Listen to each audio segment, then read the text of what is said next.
Selamat malam, selamat datang di Mata Najwa. Saya Najwa Shihab, tuan rumah Mata Najwa. Dari mana datangnya kabar palsu? Dari kebencian yang menderu-deru. Agar lawan politik bisa dirubuhkan, fabrikasi hoaks pun bisa dihalalkan. Batalion informasi dibentuk masing-masing kubu, data dipilah dan dibengkokkan tanpa pandang bulu. Media sosial medan tempur mengerikan, tempat segala macam dusta diperlombakan. Masihkah ada ruang bagi kebenaran saat data keras pun bisa diselewengkan? Inilah Mata Najwa, dusta dunia maya.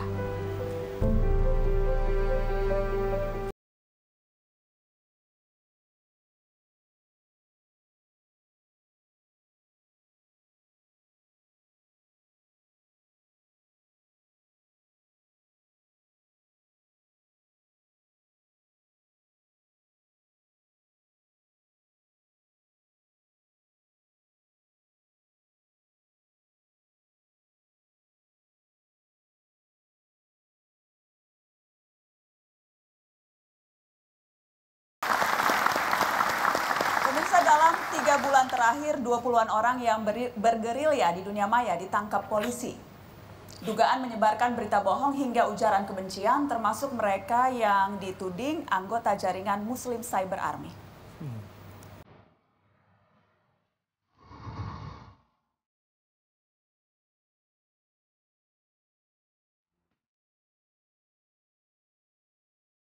Polri, Cybercrime, Bareskrim akan melakukan penegakan hukum terhadap siapapun yang menyebar ujaran kebencian di medsos.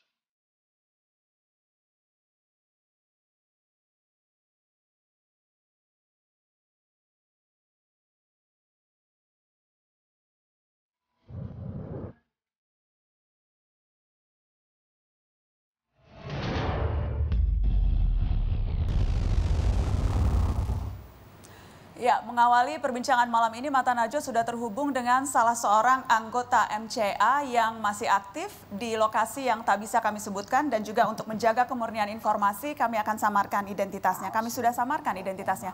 Selamat malam, terima kasih sudah bersedia berbicara dengan Mata Najwa. Halo, selamat malam. Selamat malam. Iya, terima kasih Mas sudah mau datang dan bicara di Mata Najwa. Iya. Iya, saya ingin tanya, sejak kapan bergabung dengan MCA? Saya bergabung kurang lebih ada sekitar hampir setahun bersama MCA. 1 tahun? Kurang lebih 1 tahun. Yang mengajak bergabung siapa? Itu adalah teman sepermainan dan teman yang sempat satu pengajian. Teman pengajian. Ya. Awalnya diajak bergabung, dibilang tidak bergabung untuk melakukan apa atau kegiatannya apa?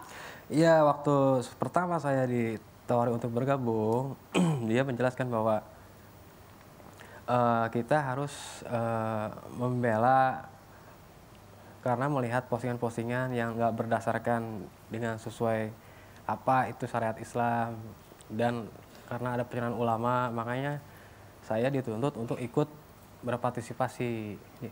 Spesifiknya diminta membela siapa? Maaf, tadi saya tidak jelas. Ya, dibela untuk agar para berita-berita yang hoax itu kita lawan.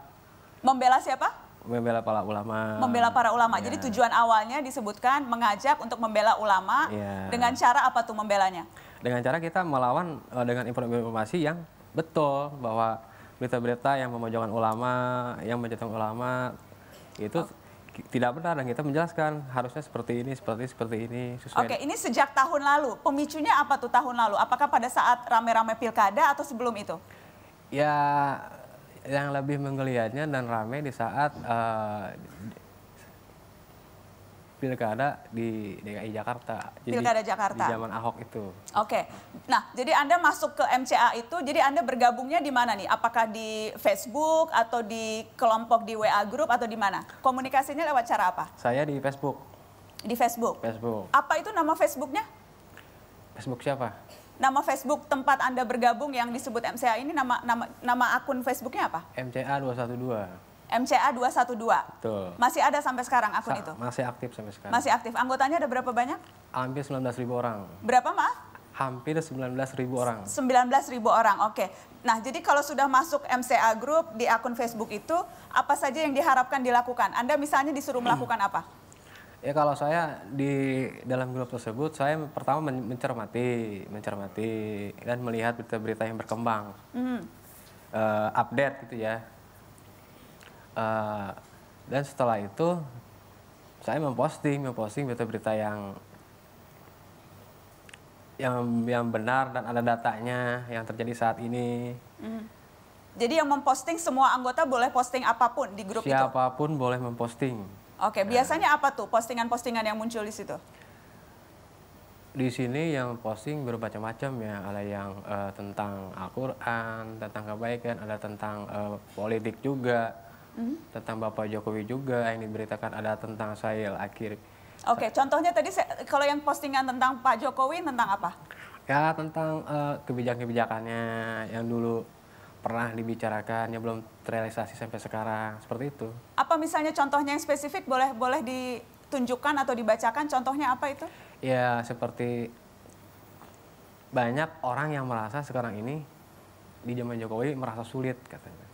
Sulit dalam segi ekonominya, sulit dalam pekerjaan. Seperti itu.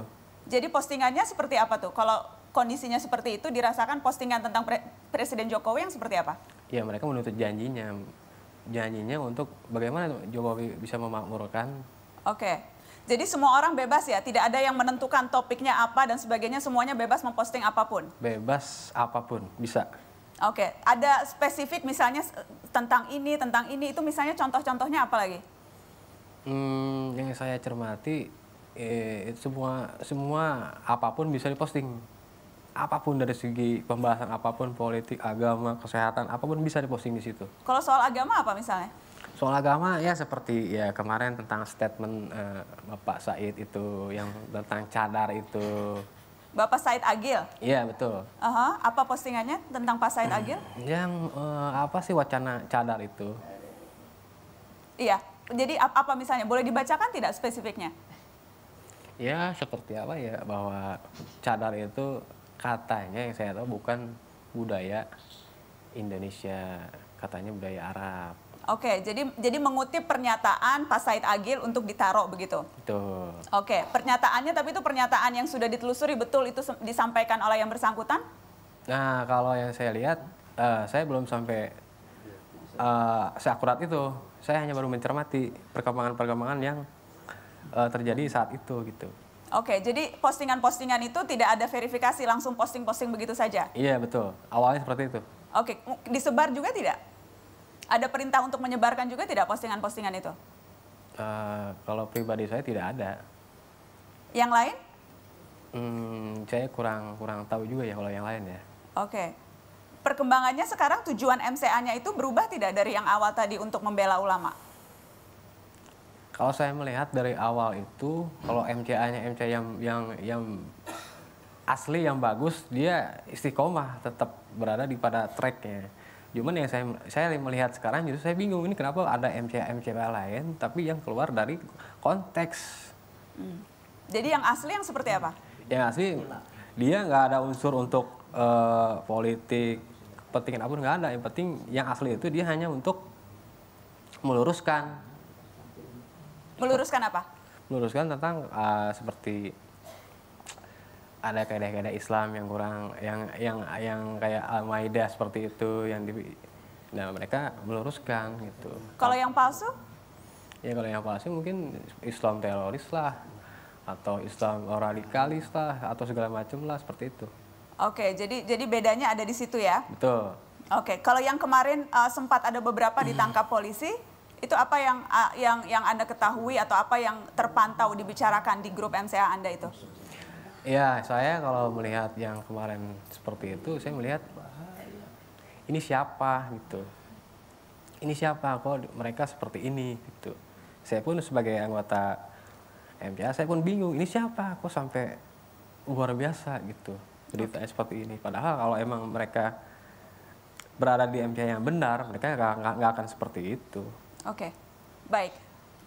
Kita akan break. Setelah ini pemirsa saya akan kembali dengan berbincang dengan sejumlah narasumber. Ada perwakilan dari kepolisian, ada juga perwakilan dari Persaudaraan Alumni 212, ada Direktur NU Online, ada dari BIN, dan ada dari founder Drone Emprit. Kita akan kembali membahas itu setelah pariwara. Tetaplah di Mata Najwa.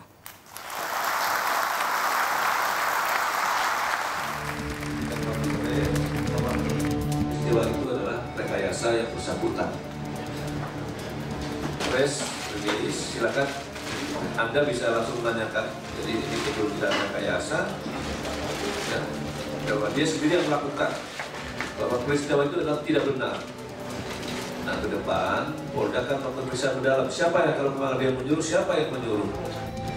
Timbullah pikiran-pikiran kotor yang ada di otak saya. Jadi mau bikin perbuatan yang tidak dibenarkan sama pemerintah, sama agama. Nah, itulah kejadian-kejadian yang sebenarnya. Jadi semuanya itu jangan sampai melebar luas, karena itu murni perbuatan rekayasa saya yang memang salah.